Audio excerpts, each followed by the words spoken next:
Assalamualaikum warahmatullahi wabarakatuh. Halo guys. Sesuai dengan video yang kemarin saya katakan bahwa saya akan membandingkan kedua impact driver ini. Yang pertama adalah impact driver Makita TD171. Ya, TD171. Ini adalah JDM berwarna hitam Makita seperti ini. Dan saya sebelumnya pernah membahas Makita TD170.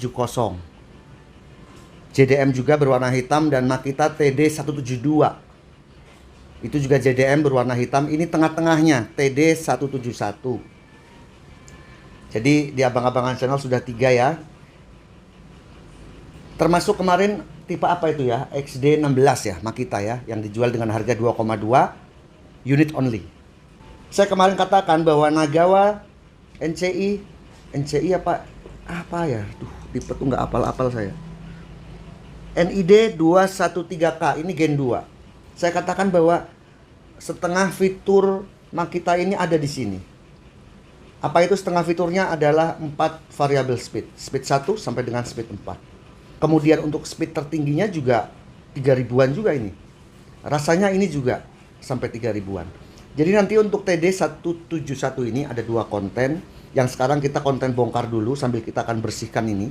Kemudian nanti berikutnya, di konten berikutnya baru saya akan mereview performa dari Makita TD171 JDM.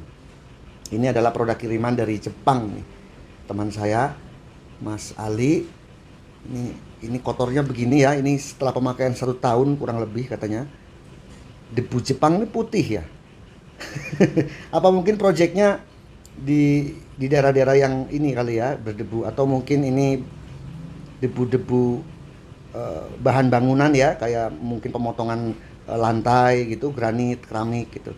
Kita akan semprot dulu ya dengan kompresor ya, supaya kita lebih enak nanti menjelaskannya.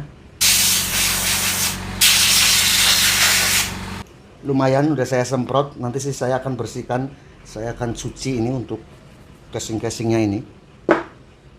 Kita akan lepas dulu yang Nagawa. Ini juga banyak pertanyaan nih teman-teman semua. Untuk Nagawa NID ini, Bang gimana cara buka gearboxnya? Ya sebenarnya sih Anda juga nggak boleh latah ya, jangan latah lah ya. Karena mungkin sering menonton channel abang-abangan, semua serba dibongkar. Pemberian grease atau gemuk itu bisa kita lakukan dari belakang ya. Kita akan lepas ini. Ini unit pinjaman nih guys. Saya belum izin juga ini, boleh dibongkar apa enggak ini. Ini bukan punya saya.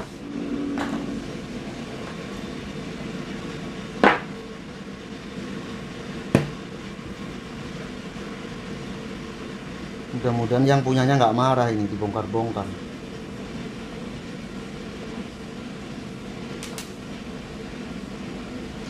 Seperti ini ya. Anda itu cukup memberikan grease dari sini. Boleh yang spray grease, yang semprot-semprot itu, atau yang colek-colek ya. Kita colek begini, kita masukkan. Ya 3 kali cukup. Nanti juga akan rata gitu. Pada saat impact drivernya kita gunakan kan dia akan berputar. Akan rata semuanya sampai ke depan, walaupun kita memasukkannya hanya dari belakang. Untuk pemberian grease ya, kecuali impact driver Anda bermasalah ya, Anda harus membuka ini ya, karena ini harus menggunakan ragum. Tapi kalau bisa ragum kayu atau ragum besi tapi dilapis dengan kain ya, kita jepit kemudian kita buka dengan menggunakan impact wrench atau ya kunci boleh kalau memang kuat ya.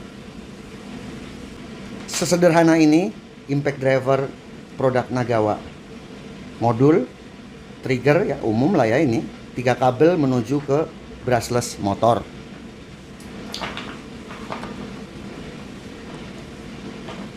Kemudian kita akan buka untuk Makita TD171. Ya namanya produk berharga premium ya. Dilengkapi dengan fuse atau sikring. Jadi mungkin ini pengaman untuk pada saat mungkin ini ada yang terjadi korsleting ya, hubungan pendek antar kabel, atau mungkin overload sehingga beban dari modulnya akan berat, mungkin akan diamankan di fuse ini atau sikring ini. Cakep juga ini ada sikringnya. Saya baru tahu ada power tools menggunakan sikring. Begitu sikringnya modelnya gede ya, kayak pada mobil ini ya.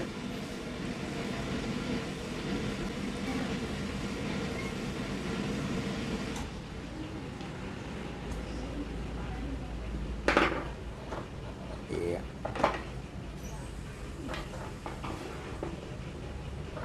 Jadi ini dari konektor baterai positifnya melewati sikring dulu atau fuse, baru masuk ke modul. Di sini perbedaan antara Makita dengan produk-produk yang berharga murah. Kalau kayak Nagawa ini kan langsung ya langsung. Saya juga di World belum ada fuse-nya, di World itu belum ada. Bosch untuk hammer drill saya pernah bongkar setahun lalu juga tidak ada seperti ini. Ini Makita menggunakan fuse, bagus. Trigger ya, ada 5 kabel. Ini juga untuk Nagawa 6 kabel. Kemudian ini switch ya. Ini tuh switch untuk pengaturan variable speed. Karena variable speed pada Makita TD171 ini bisa kita lakukan di bagian atas. Jadi di bagian sini. Kita nggak perlu mencet dari bagian bawah. Ini adalah LED-nya, kiri kanan sama. Untuk Nagawa juga seperti ini LED-nya, ini adalah Makita. Nagawa 3 titik, Makita 2 titik.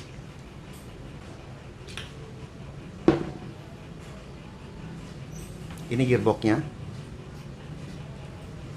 Untuk Nagawa Gen 1, untuk ininya apa namanya planetary gear-nya, gigi planetnya ada 2, kiri dan kanan saja. Tetapi Gen 2 itu ada 3, 1, 2, 3. Untuk Makita, kalau kita lihat TD149 yang dijual dengan harga 2 jutaan full set, itu untuk Asia ya, juga sama 2 ya.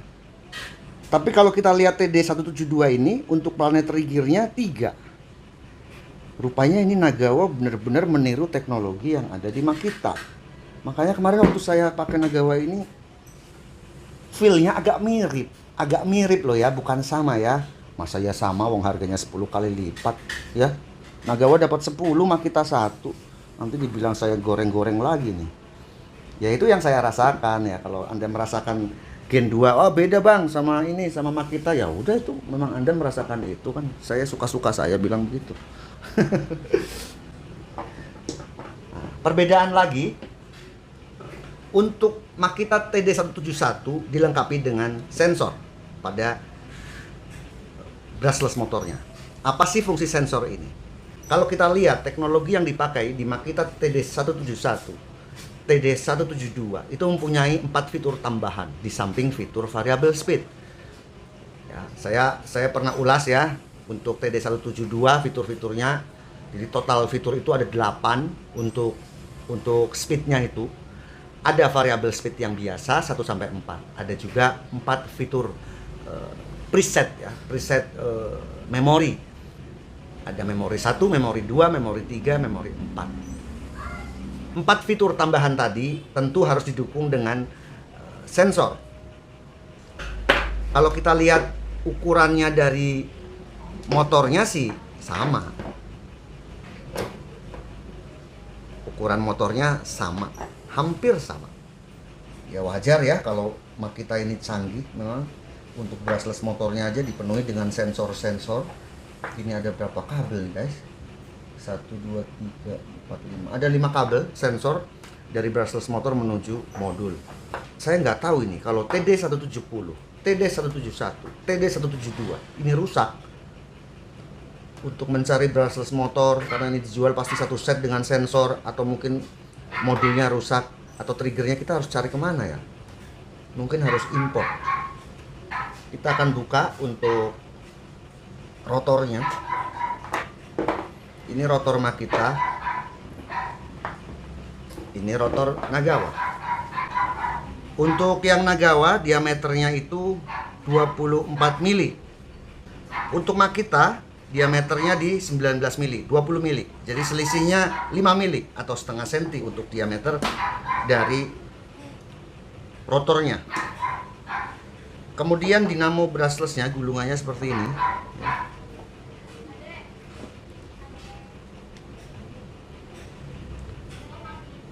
45 mili ya.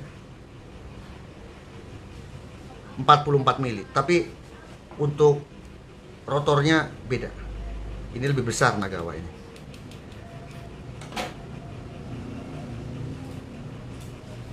Kalau brushless motor sih sama, kabelnya 3, ini juga 3.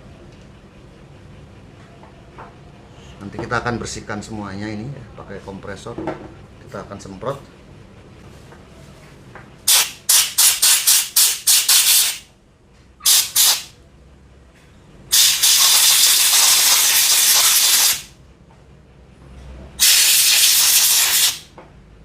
Agak susah guys, debunya kayak debu potongan keramik gitu ya.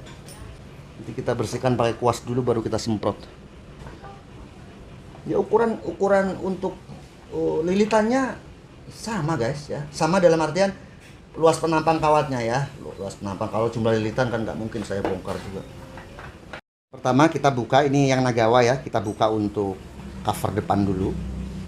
Hati-hati guys, jangan sampai patah. Seperti ini. Kemudian yang Makita juga sama modelnya, penguncinya mirip, serupa tapi tak sama.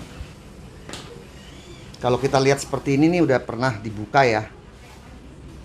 Ini adalah bekas kunci itu, udah pernah dibongkar.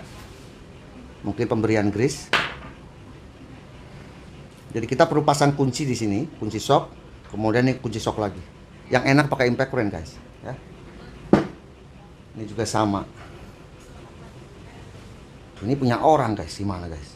Ini kalau saya buka, udah pasti nanti ini lecet-lecet. Yang punya marah nanti.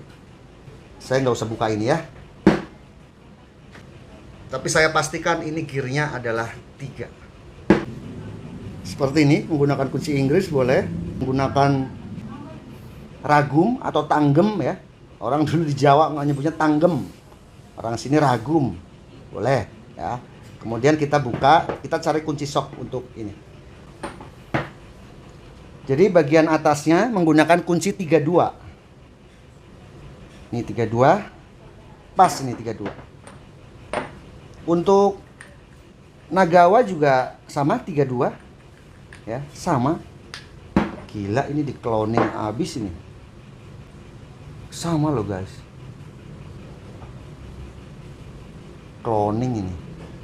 Ya. Sampai pengunci-pengunci ininya nih sama. Sayang saya tidak bisa membuka ini.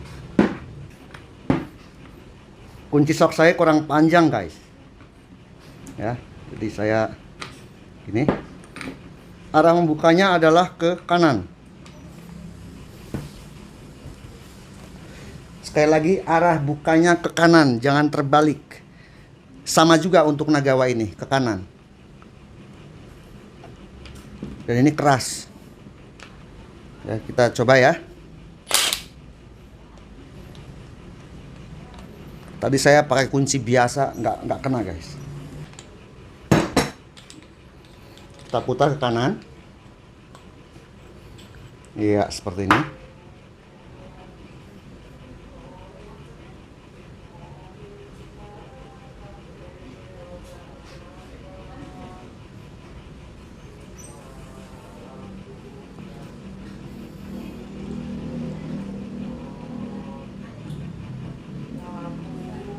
Kita akan lepas. Iya, planetary gearnya betul 3. Kalau Makita TD 149 saya pernah bongkar 2.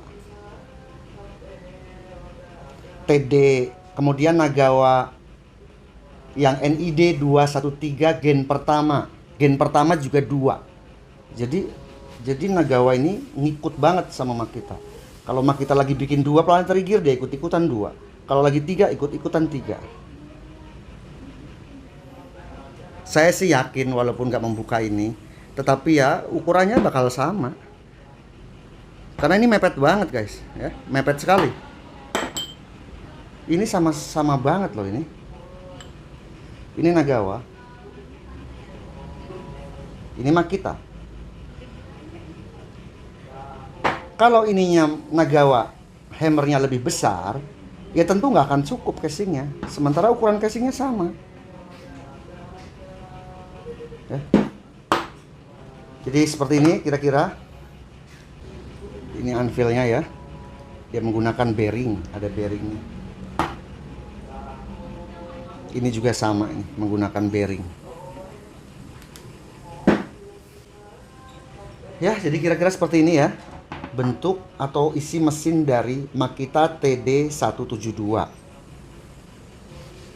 yang merupakan contekan dari Nagawa NID 213 Gen 2. Gen 2. Nyonteknya ke kanan, ke Makita. Yang membedakan hanya 4 fitur. Ya, fitur memori untuk pengeboran pada besi, untuk penyekrupan pada besi, dan 2 fitur untuk penyekrupan pada kayu. Tentu ini masalah modulnya aja ya, kita tahu Makita itu adalah power tools canggih. Menurut saya tercanggih sih saat ini untuk Makita dibanding brand-brand sekelasnya. Luar biasa. Kita akan tambahkan grease. Anda harus ingat bahwa penambahan grease ini nggak boleh terlalu banyak ya. Asal ada grease-nya. Kalau kita lihat NID 213 ini memang grease-nya kurang guys. Pesan saya kepada Anda, jika Anda mempunyai budget yang cukup, belilah power tools yang branded, yang merek-merek terkenal ya, kalau dananya cukup. Karena ya pasti mempunyai fitur yang baik ya, fiturnya banyak, kemudian ya kuat ya, durability-nya tinggi ya, sudah teruji gitu, dibanding dengan produk-produk seperti Nagawa, seperti taruhlah kayak JLD, kayak ya banyak kan produk-produk rebranding ya, rebranding. Walaupun memang feel-nya agak-agak mirip, ya tentu kan ini kita mereview juga hanya barunya. Ini saya kan mereview Nagawa ini baru. Setelah pemakaian 3 bulan, kita hajar tiap hari buat bekerja gitu. Belum tentu ini durability-nya akan baik. Belum tentu kekuatannya akan terus sama ya. Beda dong pasti dengan produk yang berharga mahal. Kalau saya lagi mereview, saya selalu bilang, oh ini worth it. Ya worth it sesuai dengan harganya guys. Saya mereview produk A, produk B, produk C berharga di bawah 1 juta. Saya bilang worth it. Ya worth it. Karena harganya murah, bisa melakukan yang dilakukan oleh power tool yang berharga 4 kali, 5 kali, 10 kali lipat lebih mahal. Bagaimana nggak worth it? Tetapi kalau masalah ketahanan, ya hanya Tuhan yang tahu. Saya sering bingung kalau ditanya sama Anda itu, Bang, produk ini bagus apa enggak ya? Kriteria bagus itu kan kompleks, banyak gitu.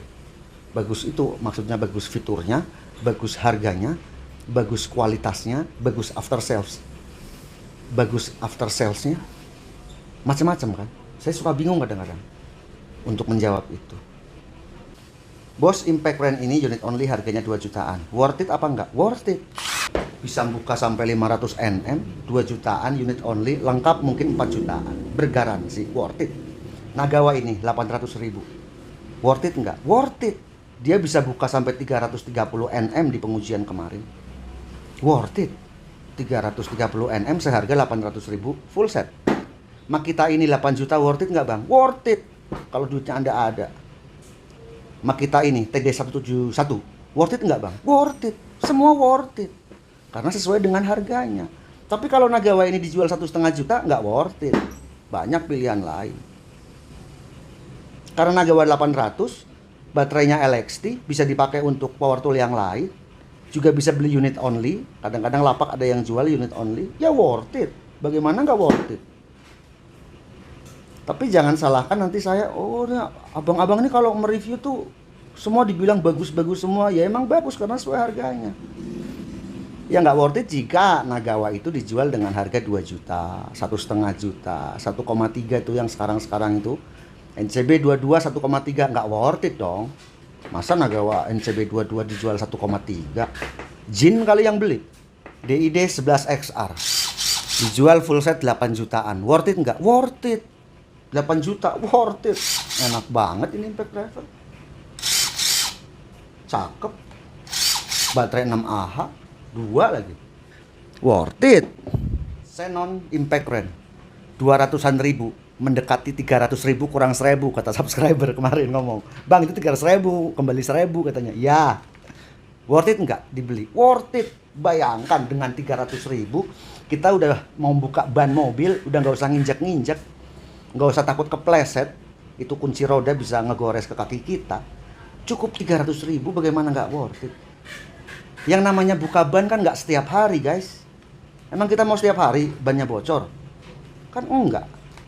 Ya tapi kalau Anda akan pakai gunakan ini untuk pekerjaan sehari-hari, misalnya Anda punya bengkel motor, punya bengkel apa. Kalau hanya dipakai 3 bulan terus rusak ya wajar, wong harganya 300.000. Jangan salahkan alatnya, salahkan kita yang membeli. Kok mau-maunya beli produk seharga 300.000?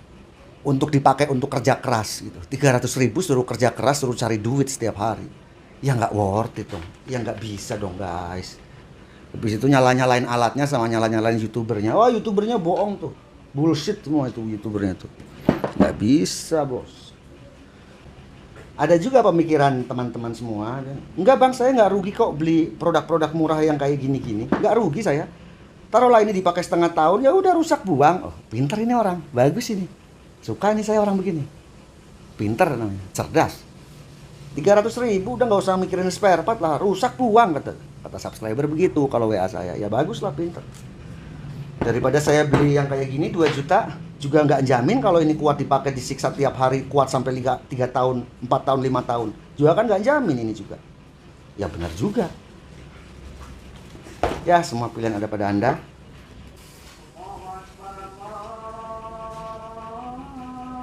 Azan guys, Isa. Oke guys, semoga bermanfaat. Jangan lupa subscribe, like, share, dan komen agar channel ini berkembang. Terima kasih sudah menonton. Wassalamualaikum warahmatullahi wabarakatuh.